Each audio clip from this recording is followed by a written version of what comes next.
I, 25M, was seeing this beautiful, 25F, girls, and despite saying she wanted to keep things casual, she's now ghosting me, leaving me confused and frustrated again. TLDR, I, 25M, reconnected with a woman, 25F, I knew from elementary school. We hit it off, went on a few dates, and shared great moments, but her behavior became increasingly inconsistent. She'd cancel plans, cite being too busy or drained, but still insist she wanted to see me. After an awkward date where she left abruptly, she admitted feeling intimidated by our conversations and unsure about our compatibility.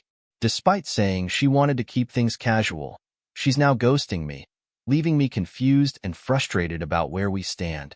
Why do I feel like this? Complete story. Here's my situation. I'm a 25-year-old guy, and I recently started talking to a 25-year-old woman on Instagram.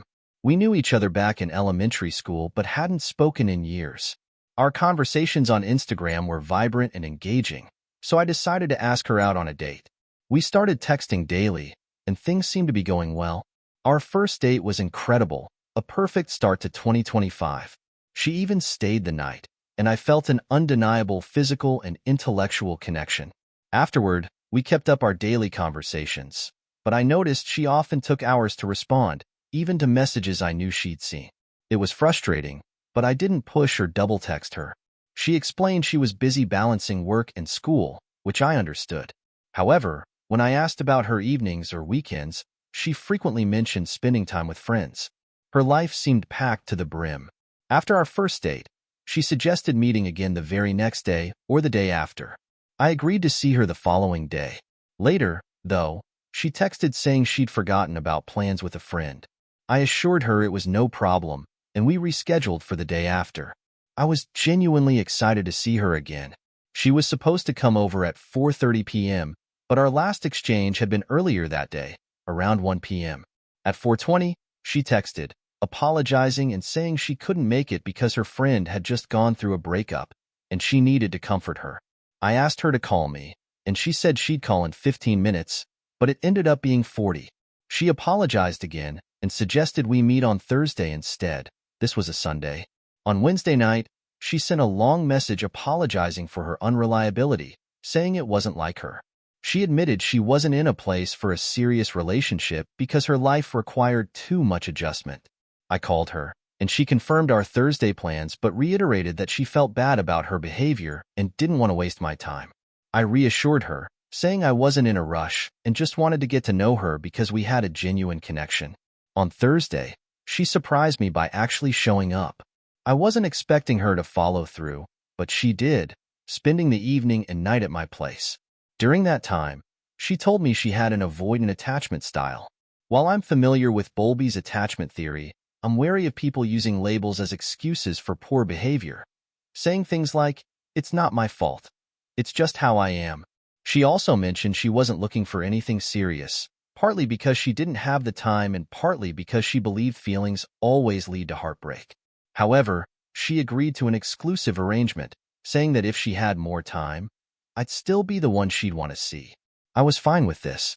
I figured her return to university while working full-time had thrown her life into chaos, but I still saw potential and didn't want to push her away. Fast forward to the next date. She suggested meeting Wednesday evening after her university class, as I live nearby and she could stay over.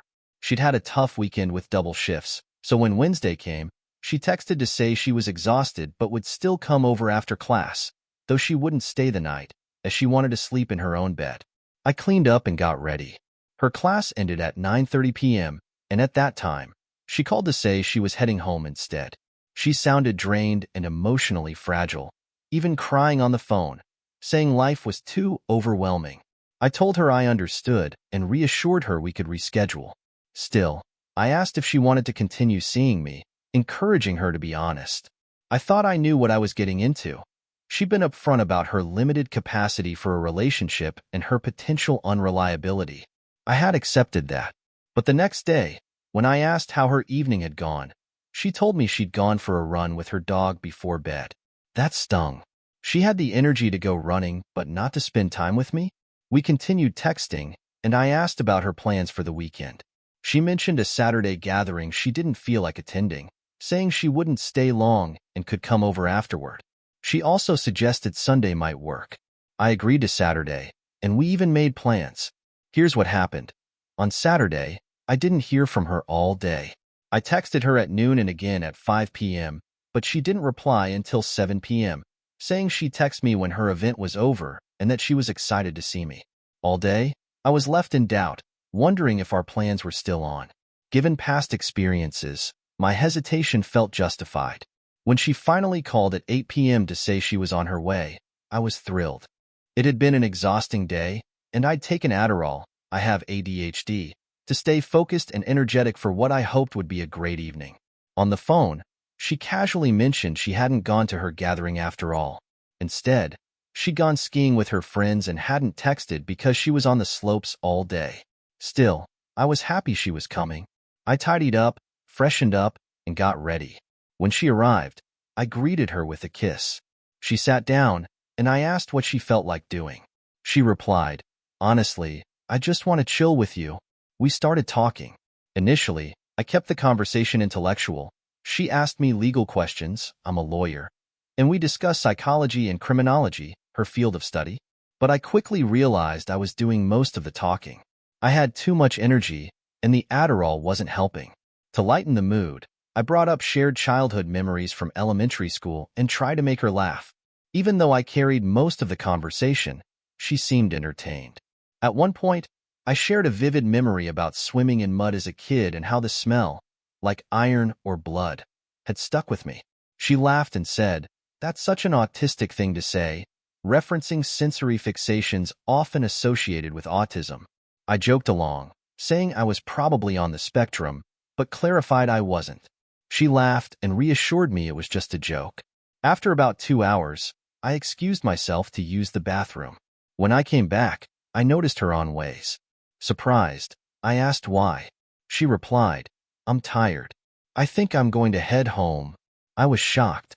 She had brought her overnight bag, and we had plans to go to brunch the next morning.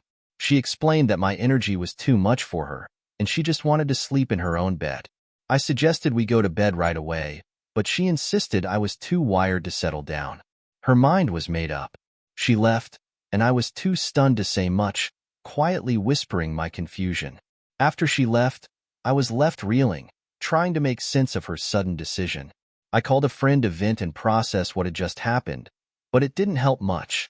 Feeling restless, I went outside to cool down and burn off some energy by running. Impulsively, I decided to call her. Usually, we both use private numbers for work, but I disabled that feature earlier. The call went straight to voicemail, and for a moment, I thought I had been blocked. I texted her instead, asking her to let me know when she got home safely. She read the message but didn't respond. I sent her a voice note shortly afterward, saying I felt uneasy about how the evening had ended and wondering if I'd done something wrong. To my surprise, she called me back right after I sent the voice note. When I asked for clarification about why she had left so abruptly, she explained that, for the first time in our interactions, she hadn't felt a connection that evening.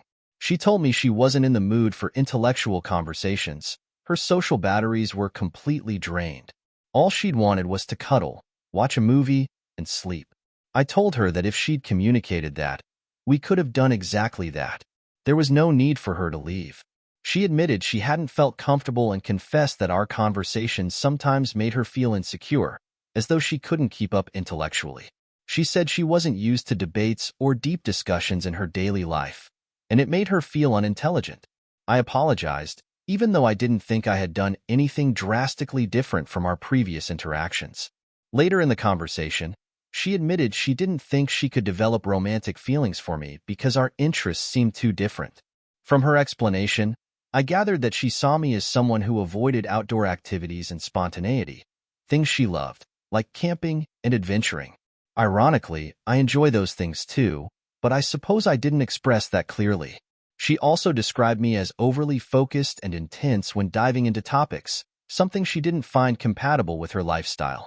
I reminded her that she barely knew me and that it was premature to assume we were incompatible.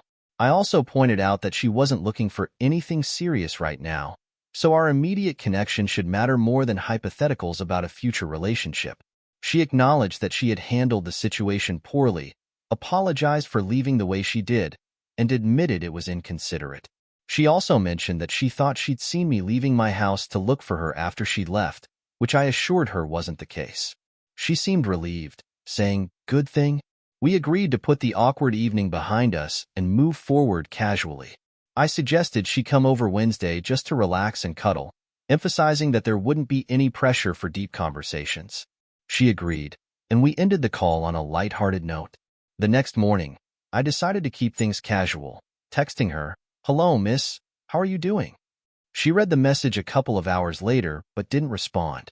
That night, I sent her another voice note apologizing again for the previous evening, expressing that I hoped she'd had a good day and reiterating that I wanted to move past the awkwardness. Now it's Monday, and she still hasn't listened to or acknowledged my voice note. The message hasn't been deleted either, which leaves me in this strange limbo. Rationally, I know the signs are clear, but I can't shake this lingering discomfort. Why leave in such a dramatic way, only to tell me afterward that she still wanted to see me? Why ghost me now instead of just being direct if she's done? Why not even unfollow me on Instagram if she's decided to end things? Her behavior is baffling. She's told me in the past that she had a tendency to ghost people to end things, but not anymore, and that she'd always be upfront if she didn't want to see me anymore.